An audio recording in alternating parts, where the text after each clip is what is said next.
Hello students, welcome back to the channel. मैं हूं doctor अनुराग। आज हम शुरू करने वाले हैं आईआईटी मेंस जनवरी 2026 में जो क्वेश्चंस आए हुए हैं मैथमेटिक्स के, वो हम प्रैक्टिस करेंगे। तो शुरू करते हैं हम अपने पहले क्वेश्चन से। क्वेश्चन में क्या गिवन है? आपके पास एक सीक्वेंस गिवन है, ठीक है, और वो सीक्वेंस क्या है आपका? Geometric progression with common ratio आपको गिवन है 1/√2। और उसके बाद आपके पास एक सम गिवन है A1 से लेकर के A10 तक, और वो सम किसके बराबर? आपका 62 के बराबर। तो क्वेश्चन में पूछा गया कि A1 की वैल्यू क्या होगी, ठीक है। तो क्योंकि पहली जो सीक्वेंस है वो क्या है आपकी? Geometric progression. अब यहाँ पे हम, अब उसने 1/√2 कॉमन रेशियो दे दिया, दैट मीन्स अब A2/2 A1, अब फिर A3/2 A2 is equal to dot dot A10/2 A9, वो किसके बराबर होगा आपका? 1/√2 के, ठीक है। तो अब हम इसको सिंप्लीफाई कर लेंगे थोड़ा सा, तो क्या बचेगा आपका? A2/A1 is equal to A3/A2 is equal to last term तक जाएगा तो A9 इजकल टू √2, ठीक है। तो दैट मीन्स अभी इसके थ्रू हमें क्या मिल गया कि अगर आपके पास A1 A2 से लेकर के A10 तक की अगर सीक्वेंस गिवन है, ठीक है, तो इसका कॉमन रेशियो क्या हो जाएगा? इसका कॉमन रेशियो निकल करके आएगा A2/A1 is equal to A3/A2 is equal to dot dot in 10th term तक A10/A9। तो ये किसके बराबर हमने निकाला था? ये आपके कॉमन रेशियो हो जाएंगे इस सीक्वेंस के लिए। और इसका कॉमन रेशियो हमने क्या निकाला ऊपर? √2, ठीक है। तो ये हमें जो कॉमन रेशियो है ये हमें कहाँ से मिल गया? ये हम इसको R से डिनोट करते हैं, और हमें कहाँ से मिल गया? पहली वाली जो प्रोग्रेशन गिवन थी, ज्योमेट्रिक प्रोग्रेशन गिवन थी, उसके थ्रू हमें मिल गया। अब हमें इसका सम निकालना है, तो A1 plus A2 plus A10 is equal to given है आपका 62, और ये भी क्या है आपका? ज्योमेट्रिक प्रोग्रेशन, ठीक है।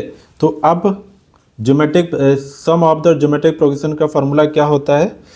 सम क्या होगा आपका ज्योमेट्रिक प्रोग्रेशन का? अगर आपके पास n टर्म गिवन है तो आपका फर्स्ट टर्म फिर common ratio two the power n minus 1/r-1, तो ये हो जाएगा आपका सम। अब क्योंकि यहाँ पे 10 टर्म गिवन है तो हम क्या लेंगे? और फर्स्ट टर्म क्या आपका? A1 आपका फर्स्ट टर्म है, और यहाँ पे 10 टर्म गिवन है, दैट मीन्स n की वैल्यू आपकी 10 है। तो हम क्या लिखेंगे? सम, उन 10 टर्म का जो सम होगा वो हम क्या लेंगे? A1 इंटू r क्या गिवन है आपका? √2 to the power 10 minus 1 divided by √2 minus 1, और ये किसके बराबर है? 62 के बराबर गिवन है। और अब हम इसको बस सिंप्लीफाई करेंगे और हमें A1 की वैल्यू मिल जाएगी। कैसे हम करेंगे? A1 into 32 minus 1 divided by √2 minus 1 is equal to 62। अब हमने क्या किया? यहाँ पर ऊपर 31 बचेगा, 31 से हम 62 को डिवाइड करेंगे तो क्या बचेगा आपका? A1/√2 minus 1 is equal to 2। तो आपका आंसर क्या आ जाएगा? A1 equal to 2 into √2 minus 1। तो हमें यही निकालना था, फर्स्ट टर्म हमें निकालना था A1 की वैल्यू, जो कि है कि आपका ऑप्शन क्या है? ऑप्शन फर्स्ट आपका करेक्ट होगा, ठीक है। हम चलते हैं अपने नेक्स्ट क्वेश्चन पे, जिसमें क्या गिवन है?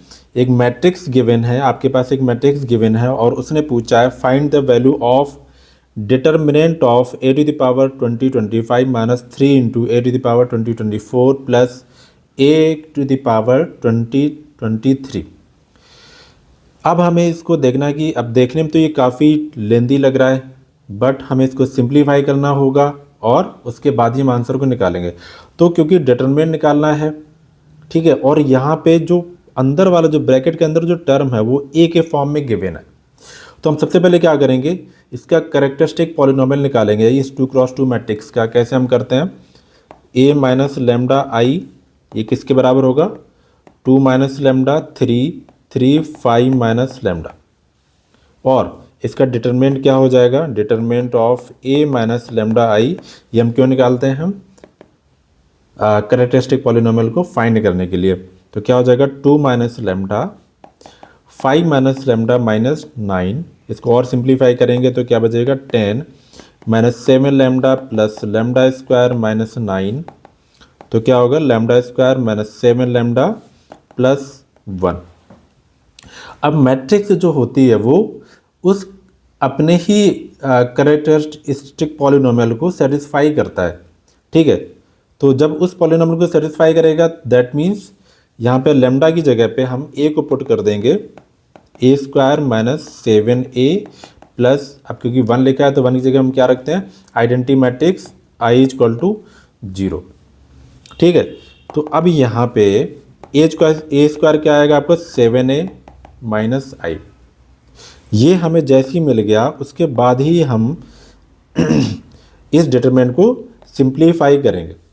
तो क्या लिखा हुआ है यहाँ पे, अब देखो यहाँ पे हम a टू द पावर 23 को कॉमन ले सकते हैं, तो क्या बचेगा अंदर determinant of a to the power 23 और एक और ब्रैकेट लगाएंगे तो क्या बचेगा a स्क्वायर माइनस 7 क्या लिखा है minus 3a minus 3a plus I, ठीक है। आपका ये बचा और ब्रैकेट लगाएंगे। अब हमें एक फार्मूला पता है, अब क्योंकि उस फार्मूला को अप्लाई करने से पहले हम क्या करते हैं ए स्क्वायर जो गिवन है हमने क्या निकाला था 7a माइनस आई, वो हम यहाँ पे पुट कर देंगे। तो determinant a to the power 23 into 7a minus I minus 3a plus I, ठीक है। अब हम इसको सिंप्लीफाई करेंगे तो क्या बचेगा determinant of a to the power 23 into 4a, ठीक है, इंटू 4a। अब इसको इसमें मल्टीप्लाई कर देंगे तो क्या होगा आपका 4 into A to the power 24, ठीक है। तो एक प्रॉपर्टी होती है, एक प्रॉपर्टी क्या होती है डिटरमिनेंट ऑफ k इंटू ए। अगर आपके पास कोई मैट्रिक्स है n क्रॉस n मैट्रिक्स है, ए क्या है आपकी n क्रॉस n मैट्रिक्स है और उसके साथ एक कांस्टेंट का मल्टीप्लिकेशन हो रखा है, तो इसकी वैल्यू क्या आएगी आपकी k to the power n into determinant of A. तो वही चीज़ हम यहाँ पे भी अप्लाई करेंगे। अब हमारे पास मैट्रिक्स क्या है ए क्या है आपकी 2 क्रॉस 2 मैट्रिक्स होगी, तो n की वैल्यू क्या होगी आपकी 2, तो हम क्या करेंगे 4 square into determinant of A to the power 24 और इसको हम और कैसे लिख सकते हैं 16 इंटू डिटरमिनेंट ऑफ ए का होल टू द पावर 24, ठीक है। अब डिटरमिनेंट ऑफ ए क्या है, इस मैट्रिक्स का जो डिटरमिनेंट होगा वो क्या है आपका 10 माइनस 9 दैट मीन्स 1, हम यहाँ पे रख दें 16 into 1 to the power 24 that means 16, तो आपका आंसर क्या आ गया 16। तो ऐसे करके हमें सॉल्व करना है, कुछ ना कुछ ट्रिक जरूर होगी। एग्जाम में कभी भी लेंदी वे में क्वेश्चन नहीं पूछा जाएगा, कहीं ना कहीं ट्रिक को अप्लाई करना पड़ेगा तो आपके लिए आसान हो जाएगा। अब हम चलते हैं अपने थर्ड क्वेश्चन पे। थर्ड क्वेश्चन में क्या गिवन है, आपके पास ये इंटीग्रेशन गिवन है लेफ्ट साइड और राइट साइड क्या आपका 3x into F x plus x Q minus 4, ठीक है। तो अब हमें इसने क्वेश्चन में क्या पूछा है f of 2 minus F of 3। तो अगर हमें एफ एक्स पता होगा, ठीक है, एफ एक्स अगर हमें पता होगा तो x इक्वल टू 2 और x इक्वल टू 3 पुट करके हम दोनों की वैल्यू निकाल सकते हैं और सब्ट्रैक्ट करके हम फाइनल आंसर निकाल लेंगे। बट यहाँ पे हमें एफ एक्स पता नहीं है, वो हमें निकालना पड़ेगा। अब क्योंकि यहाँ पे इंटीग्रेशन गिवन है तो जब एफ एक्स हमें पता नहीं तो अब हमें कौन सी ट्रिक आपको अप्लाई करना पड़ेगा। तो अब हम क्या करेंगे, इस इक्वेशन को जो आपकी गिवन इक्वेशन है इसको हम डिफ्रेंशिएट करेंगे बोथ साइड। तो डिफ्रेंशिएट बोथ साइड, ठीक है, दोनों साइड हम क्या करेंगे डिफ्रेंशिएट करेंगे। अब एक फंडामेंटल थ्योरम ऑफ कैलकुलस के फार्मूला क्या होता है, फंडामेंटल, एक हम प्रॉपर्टी को थ्योरम को अप्लाई करेंगे, फंडामेंटल थ्योरम ऑफ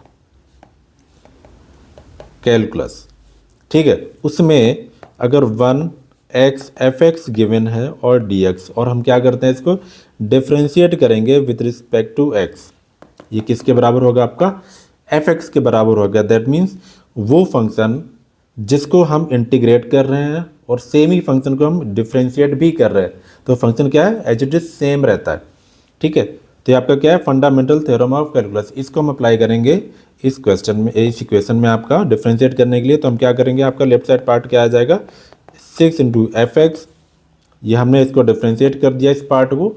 अब राइट साइड वाले पार्ट को हमें डिफ्रेंशिएट करना है, तो क्या गिवन है, 3 फर्स्ट फंक्शन इंटू सेकेंड का differentiation plus second function into first का डिफ्रेंशिएशन, मीन्स एक्स का डिफ्रेंशिएशन, और एक्स क्यूब माइनस 4 का डिफ्रेंशिएशन करें, वो क्या आएगा आपका, प्लस 3x स्क्वायर। अब इसको सिंप्लीफाई कर दो, 3x F prime x plus 3f x plus 3x square. अब ये वाला पर टर्म आपका राइट साइड चला जाए, लेफ्ट साइड चला जाएगा, तो क्या बचेगा, 3x एफ प्राइम एक्स और माइनस 3f(x) को सिंप्लीफाई करके हमारे पास आंसर इक्वेशन क्या बनेगी, -3x स्क्वायर। अब हम यहाँ पे क्या करते हैं कि 3x से डिवाइड कर देते हैं, क्या बनेगा आपका, F prime X minus F X by X equal to minus X, ये आपका बचेगा।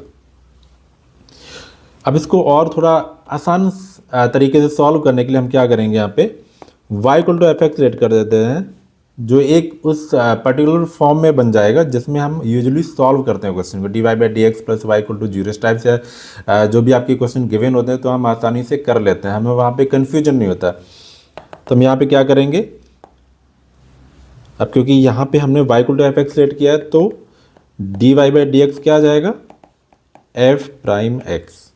ठीक है, हम इसको बाद में रिप्लेस करेंगे क्योंकि हमने लेट करके चल रहे हैं इसलिए। तो हमारी इक्वेशन क्या बनेगी, ये वाली, तो D Y by D X minus Y by X equal to minus का एक्स। अब हम इस इक्वेशन को सॉल्व करेंगे, कैसे होगा, पहले हम निकालेंगे integrating factor, E to the power minus 1 by X और D X, E to the power minus log X, और ये किसके बराबर आ जाएगा, x के बराबर आ जाएगा। इंटीग्रेटिंग फैक्टर आपका क्या आएगा, x। तो आपका जनरल सोल्यूशन क्या बनेगा, so the general solution is y into X is equal to X into, sorry यहाँ पे आपका आएगा 1 बाई एक्स। ठीक है, तो y इंटू 1 बाई एक्स आएगा, और यहाँ पे आपका 1 बाई एक्स इंटू माइनस का x डी एक्स प्लस सी। तो इंटीग्रेटिंग फैक्टर होगा आपका 1 बाई एक्स, क्योंकि यहाँ पे माइनस की वजह से जो x माइनस 1 होगा, और x माइनस 1 क्या बनेगा आपका 1 बाई एक्स। तो आपका इक्वेशन क्या बनेगी, y by X equal to X X cancel हुआ, तो अंदर क्या बचा आपका, integrating minus 1 into D X, that means minus X plus C. इसको और सिंप्लीफाई कर लो, y equal to minus X square plus C X. अब ये y इक्वल टू क्या है आपका, एफ एक्स, तो एफ एक्स इक्वल टू क्या हो जाएगा, माइनस का X square plus C X. तो ये आपका फाइनल एफ एक्स आ गया।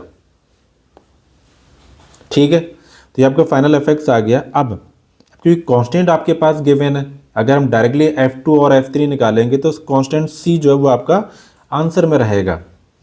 तो अब ये हमें पहले रिमूव करना होगा। अब उसके लिए हमें क्या चाहिए होता है, कंडीशन चाहिए होता है, इनिशियल कंडीशन चाहिए होता है। तो अब आपको क्या लगता है, इस इक्वेशन को देख करके आपको क्या लग रहा है, क्या हमें कोई इनिशियल कंडीशन मिल सकती है? तो हम क्या करेंगे, यहाँ पे x इक्वल टू 1 पुट करते हैं, इस इक्वेशन में x इक्वल टू 1 पुट करते हैं। तो किसी भी फंक्शन को अगर हम, किसी भी फंक्शन का जब भी हम इंटीग्रेशन करते हैं और लोअर लिमिट और अपर लिमिट अगर सेम है, यहाँ पे आपका 1 होगा, x इक्वल टू 1 पे, x इक्वल टू 1 पे, यहाँ पे आपका क्या अपर लिमिट क्या होगी, 1।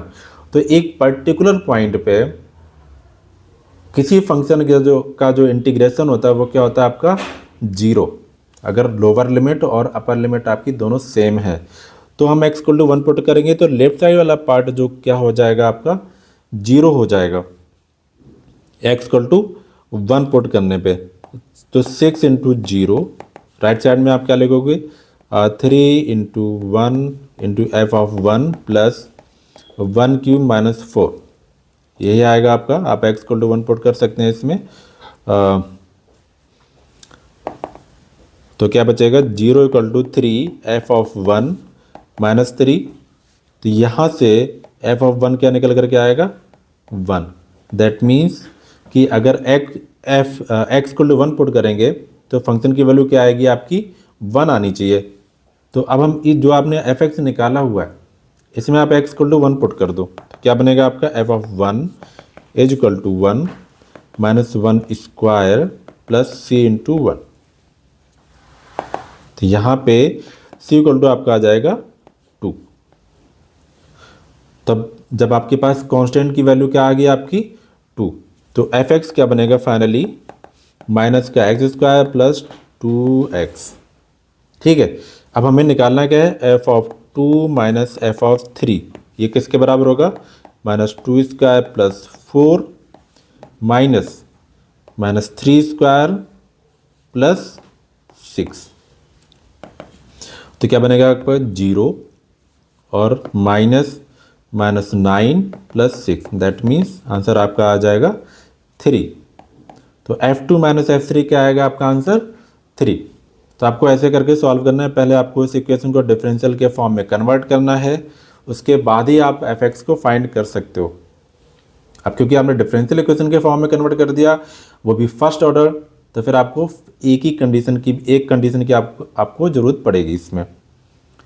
तो सिंप्लीफाई करके आपको फाइनल आंसर मिलेगा f2 minus f3 equal to 3। अब हम चलते हैं अपने नेक्स्ट क्वेश्चन पे, जो कि बहुत ही सिंपल है। उसने क्या पूछा हुआ है कि अगर हम 7 टू द पावर n को डिवाइड करते हैं 101 फैक्टोरियल में, तो n की हाईएस्ट वैल्यू क्या होगी। दैट मीन्स अगर 101 फैक्टोरियल आपका क्या हो जाएगा, इसको आप जब भी ब्रेक करोगे 101 इंटू 100 इंटू 99 इंटू 98, और ऐसे चलते चलते हम चले जाएंगे 3 इंटू 2 इंटू 1। तो इस पूरे टर्म में 7 की हाईएस्ट पावर कितनी आएगी, तो जो भी उसकी पावर आएगी वो हमें फाइंड करनी है। तो उसके लिए हम एक एक करके चेक नहीं करेंगे यहाँ पे, उसके लिए हम एक एक करके चेक नहीं करेंगे। तो यहाँ पे देखो 7 क्या आपका प्राइम नंबर, तो यहाँ पे आपका 101 फैक्टोरियल गिवन है। तो हम क्या करते हैं, यहाँ पे 101 जो आपका नंबर गिवन है उसमें हम क्या करते हैं, एक एक करके 7 to the power 1 plus 7 to the power 2 plus 7 to the power 2 plus 7 to the power 3, ऐसे करते हुए हम 101 में डिवाइड करेंगे। तो जहाँ पे 1 से लेस वैल्यू आना शुरू हो जाए वहीं पे हमें ब्रेक लगा देना है, और वहीं पे उसके बाद की सारी वैल्यूज को हम 0 काउंट करेंगे। तो 101/7 plus 101/7 square plus 101/7 cube plus dot dot. तो अब 7 को हम 101 में डिवाइड करते हैं तो आपका आंसर क्या आ जाएगा, ये हम मैक्सिमम 14 टाइम्स डिवाइड कर सकते हैं, मीन्स 14। उसके बाद अगर हम 15 टाइम करेंगे तो 101 से ज़्यादा वैल्यू हो जाएगी, दैट मीन्स 105, जो कि 101 से ज़्यादा है। तो हमें कम वैल्यू तक डिवाइड करना है, तो 14 तक यहाँ पे डिवाइड कर सकते हैं, और प्लस यहाँ पे 49 हुआ, 49 को हम डिवाइड करेंगे 101 में, तो क्या बनेगा, 2 से डिवाइड कर सकते, 2 बचेगा हमारा, प्लस यहाँ पे आपके 7 to the power 3, that means 243। तो 243 से 101 में हम डिवाइड कर नहीं सकते हैं, तो यहाँ से हमारी वैल्यू जो है वो 0 प्लस 0 प्लस 0 हम ऐसे करते हुए पुट करते हुए चले जाएंगे। ठीक है, तो आपका टोटल जो आंसर आ जाएगा वो आ गया 14 प्लस 2 इज इक्वल टू 16। अगर आपको ऐसे क्लियर नहीं होता तो आप जो सिंपल मेथड है उसमें उसके थ्रू भी आप कर सकते हो। तो यहाँ पे आपका इसके थ्रू अगर हम फाइंड करते हैं तो यहाँ पे 7 आएगा, ठीक है, 14 आएगा, 21 आएगा, 28 आएगा, ऐसे करते हुए आपका 98 तक चलता हुआ चला जाएगा।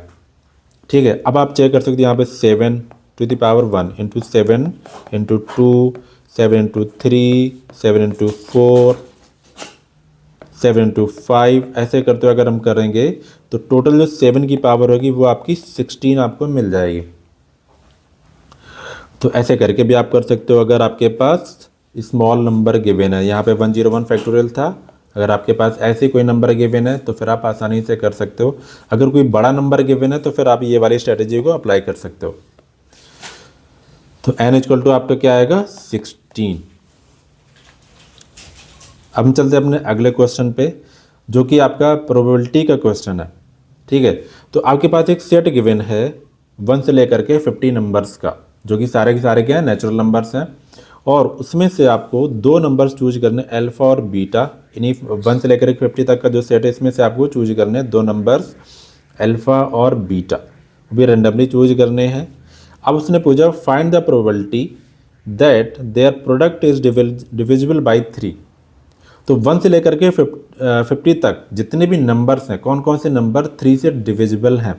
तो पहला नंबर क्या होगा आपका 3, 6, 9, 12, 15, 18, 21, 24, 27, 30, 33, 36, 39, 42, 45 एंड 48। तो आपके पास ये टोटल देखो कितने नंबर्स हैं, 16 नंबर्स होंगे ये आपके। ठीक है, तो आप कोई भी दो नंबर्स चूज करोगे, उन दोनों नंबर्स का जो प्रोडक्ट होगा वो आपका 3 से डिवाइड होना चाहिए। तो ऐसे आपके पास 16 नंबर्स हैं। तो उसने पूछा है find the probability that their product is divisible by 3। But हम डायरेक्टली नहीं कर सकते, उसका एक रीज़न है, वो हमें भी बताऊंगा। इसको हम प्रोबेबिलिटी फाइंड करने के लिए हम क्या करेंगे, अब देखो 1 से लेकर के 50 तक 16 नंबर्स ऐसे हैं जो 3 से डिवाइडेड हैं। तो बचे कितने, मीन्स 34 नंबर्स ऐसे हैं जो 3 से डिवाइडेड नहीं है, और हमें दो नंबर्स को चूज करना है। तो प्रोडक्ट नॉट डिविजिबल बाई 3, ऐसे कितने नंबर हैं 34, और हमें दो को चूज करना है। दैट मीन्स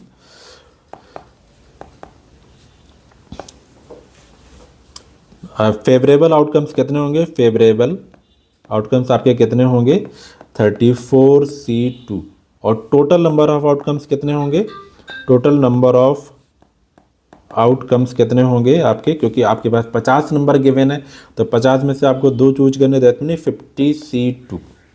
ठीक है, तो प्रोबेबिलिटी, अब हम फाइंड करें probability that product is not divisible by 3, वो क्या होगी आपकी 34C2 डिवाइडेड बाई 50C2। अब उसने क्या पूछा है, अभी हमने निकाला क्या, product is not divisible by 3, but हमें फाइंड क्या करना है, प्रोडक्ट इज डिविजिबल बाई 3। तो उसके लिए हम क्या करेंगे, 1 माइनस 1 से घटा देंगे, क्योंकि टोटल प्रोबेबिलिटी क्या होती है 1, तो 1 से घटा देंगे तो आपका क्या बचेगा 1 minus 34C2 divided by 50C2।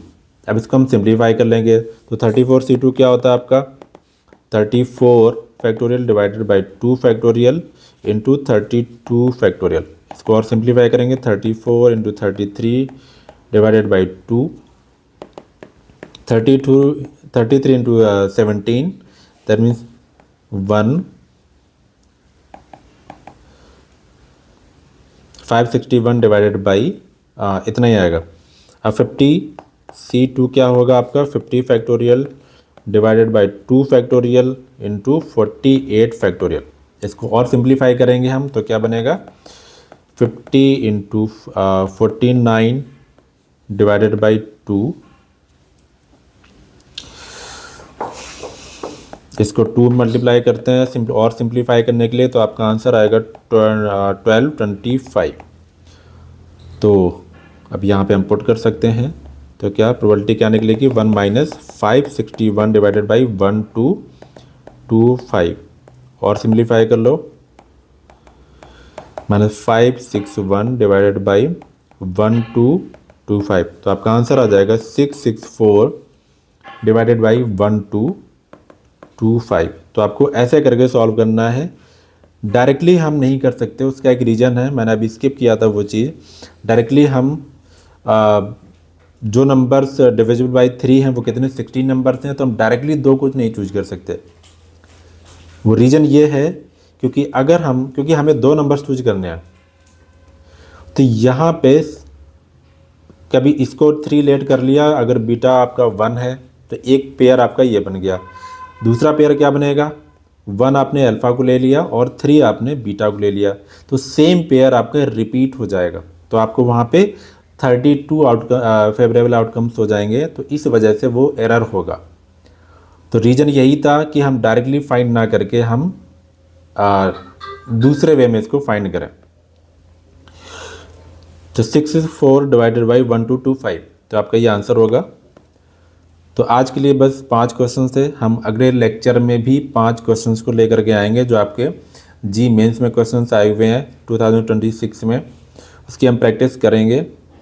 और इसके अलावा आप लोग हमारा टेलीग्राम चैनल ज्वाइन कर सकते हैं, जहाँ पे आप लोग डिस्कशन कर सकते हैं। वहाँ पे आप क्वेश्चंस को पूछ सकते हैं, आपस में भी डिस्कशन होगा। वहाँ पे मैं भी आपको रिप्लाई करूँगा, आपके क्वेश्चंस पे आपको रिप्लाई करूँगा जो भी आपके डाउट्स होंगे।